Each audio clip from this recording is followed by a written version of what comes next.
Dodoma, Dar es Salaam, taifa la Tanzania limepoteza mmoja wa viongozi wake wakongwe baada ya kifo cha ghafla cha William Lukuvi.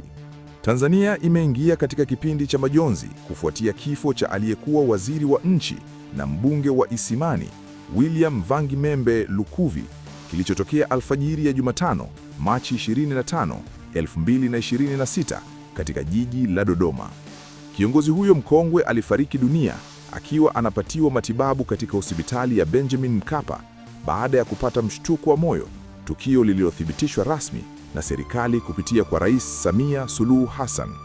Kwa mujibu wa taarifa iliyotolewa na Katibu Mkuu Kiongozi Dr. Moses Kusiluka, marehemu Lukuvi alifariki majira ya saa 1 hadi 7 asubuhi, wakati madaktari wakijitahidi kuokoa maisha yake hospitalini hapo. Kifo chake kimekuja ghafla na kuacha pengo kubwa katika uongozi wa kisiasa nchini, hasa kutokana na mchango wake mkubwa katika utumishi wa umma uliodumu kwa zaidi ya miongo mitatu. Taarifa ya rais na taifa kuomboleza. Rais Samia Suluhu Hassan kupitia taarifa rasmi alieleza masikitiko yake makubwa kufuatia kifo hicho, akimtaja marehemu Lukuvi kama kiongozi aliyekuwa na uzalendo mkubwa, bidii katika kazi na mchango usiofutika katika maendeleo ya taifa. Alieleza kuwa Tanzania imepoteza mmoja wa watumishi wake waaminifu aliyetoa mchango mkubwa katika nyanja mbalimbali za uongozi. Katika salamu zake za rambirambi, rais aliwapa pole spika wa bunge, familia ya marehemu, wananchi wa jimbo la Isimani, ndugu, jamaa, marafiki pamoja na Watanzania wote kwa ujumla. Kauli hiyo ilisisitiza uzito wa pengo lililoachwa na kifo hicho katika jamii na uongozi wa taifa. Taarifa hiyo pia ilieleza kuwa mipango ya mazishi na shughuli nyingine za kitaifa itatangazwa baadaye na serikali kwa kushirikiana na familia ya marehemu. Wasifu wa marehemu Lukuvi. William Lukuvi alikuwa mmoja wa wanasiasa waliodumu kwa muda mrefu katika siasa za Tanzania. Alizaliwa tarehe 15 Agasti 1955 na alihudumu kama mbunge wa jimbo la Isimani tangu mwaka 1995, kipindi kilichoashiria mwanzo wa mfumo wa vyama vingi nchini Tanzania. Katika maisha yake ya kisiasa, Lukuvi aliwahi kushika nyadhifa mbalimbali serikalini. Mojawapo ya nafasi muhimu alizowahi kushika ni waziri wa ardhi, nyumba na maendeleo ya makazi, ambapo alihudumu kuanzia mwaka 2015 hadi 2022. Katika kipindi hicho, alijulikana kwa kushughulikia migogoro ya ardhi na kujaribu kuleta suluhu katika maeneo mengi nchini. Aidha, kabla na baada ya hapo, aliwahi pia kuwa waziri wa nchi katika ofisi ya waziri mkuu anayeshughulikia sera, bunge, uratibu na watu wenye ulemavu. Nafasi hii ilimweka katika kiini cha uratibu wa shughuli za serikali na uhusiano kati ya mihimili ya dola. Mnamo mwaka 2023, Rais Samia Suluhu Hassan alimteua kuwa mshauri wa rais katika masuala ya kisiasa na kijamii, nafasi iliyodhihirisha imani kubwa iliyokuwa nayo serikali juu ya uzoefu na uwezo wake wa kisiasa. Mchango wake katika maendeleo ya taifa.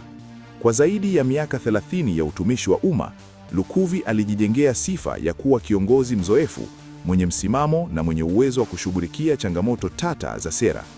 Alikuwa mstari wa mbele katika kusimamia sera za ardhi, sekta ambayo mara nyingi hukumbwa na migogoro mikubwa inayohusisha wananchi, wawekezaji na serikali. Katika kipindi chake akiwa waziri wa ardhi, alichukua hatua mbalimbali zilizolenga kuimarisha usimamizi wa ardhi, kupunguza migogoro na kuongeza uwaziri katika utoaji wa hati miliki. Pia alijulikana kwa kufanya maamuzi magumu na ya moja kwa moja, jambo lililomfanya kuwa kiongozi anayeheshimiwa, lakini pia mwenye kukoselewa na baadhi ya wadau. Kwa upande wa bunge, alijulikana kwa mchango wake katika mijadala na usimamizi wa shughuli za serikali, akionekana kama mmoja wa bunge wenye uzoefu mkubwa na sauti yenye uzito. Mshtuko wa moyo na masuala ya afya.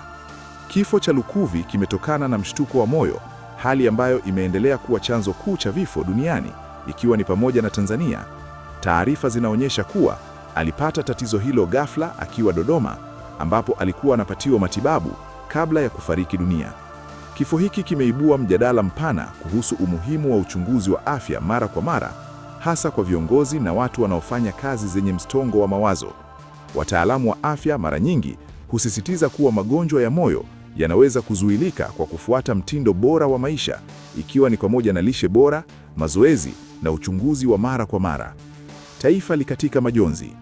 Baada ya kutangazwa kwa kifo chake, viongozi mbalimbali wa kisiasa, kijamii na kidini wameendelea kutuma salamu za pole na rambirambi, wakimtaja marehemu kama mtu aliyekuwa na mchango mkubwa katika maendeleo ya Tanzania. Wananchi wa jimbo la Isimani aliloliongoza kwa muda mrefu wameeleza huzuni yao kubwa, wakikumbuka mchango wake katika maendeleo ya eneo hilo, ikiwemo miradi ya kijamii na maendeleo ya miundombinu. Aidha, mitandao ya kijamii imefurika ujumbe wa maombolezo kutoka kwa Watanzania wa rika mbalimbali na maeneo mbalimbali, wakionyesha namna ambavyo kifo chake kimegusa jamii kwa upana. Pengo la uongozi na athari za kisiasa. Kifo cha Lukuvi kinaacha pengo kubwa katika uongozi wa kisiasa nchini, hasa kutokana na uzoefu mkubwa na nafasi alizowahi kushika serikalini. Wachambuzi wa siasa wanaeleza kuwa pengo hilo litahitaji kujazwa na viongozi wenye uwezo wa kuendeleza kazi aliyoiacha, hasa katika maeneo ya sera na uratibu wa shughuli za serikali. Kwa upande mwingine, ndani ya chama tawala, Chama cha Mapinduzi, kifo chake kinaweza kuathiri mizani ya kisiasa na nafasi za uongozi, hasa kutokana na nafasi yake kama kiongozi mwenye ushawishi mkubwa. Hitimisho. Kwa ujumla, kifo cha William Lukuvi ni pigo kubwa kwa Tanzania, si tu kwa familia yake, bali pia kwa taifa la ujumla. Ameacha historia ndefu ya utumishi wa umma, mchango mkubwa katika maendeleo ya sera za taifa na kumbukumbu ya uongozi uliotawaliwa na uzoefu na uthubutu. Katika kipindi hiki cha majonzi, Watanzania wanakumbushwa umuhimu wa kuthamini mchango wa viongozi wao na kuendeleza misingi ya maendeleo walioiacha. Serikali inatarajiwa kutoa ratiba ya mazishi pamoja na shughuli za kitaifa za kumuaga marehemu. Hiki ndiko taifa linaendelea kumwombea pumziko la milele kiongozi huyo aliyelitumikia kwa muda mrefu.